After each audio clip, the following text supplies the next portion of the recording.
म्हणून बापाची सेवा करा. बाप लय मोठा आहे. मी शिवचरित्राचा अभ्यास करत असताना एक प्रसंग माझ्या डोळ्याच्या समोर रेखाटला. मी पाहिलं ज्यावेळेस गणेश महाराज, शंकर महाराज धर्मवीर संभाजी महाराजांना असं साकडण्याने बांधलं. तळ कोकणामध्ये होते. मुकरब खानाने वेढा टाकला. कवी कलश सोबत होता. वडत वडत वडत वडत बहादर गडाला आणलं आणि असं साकडण्याने असं बांधलंय धर्मवीर संभाजी महाराजांना. बाप सांगतोय तुम्हाला, साकडण्याने असं बांधले. मोठ्या वळल्यात लालबुंद चेहरा, नजर होती ताट भाण्यादारपणा.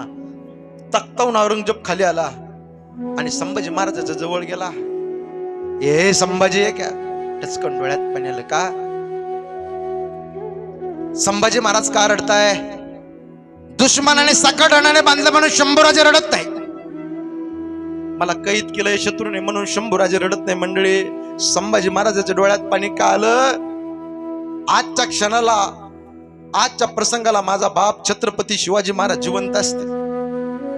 माझा बाप जिवंत असतात लाख अडचणीचा सामना करून या संकटातून माझ्या बापाने मला सोडवलं असतं. मंडळी, बाप गेला, जीवनातला आधार निघून गेला, हे लक्षात ठेवा.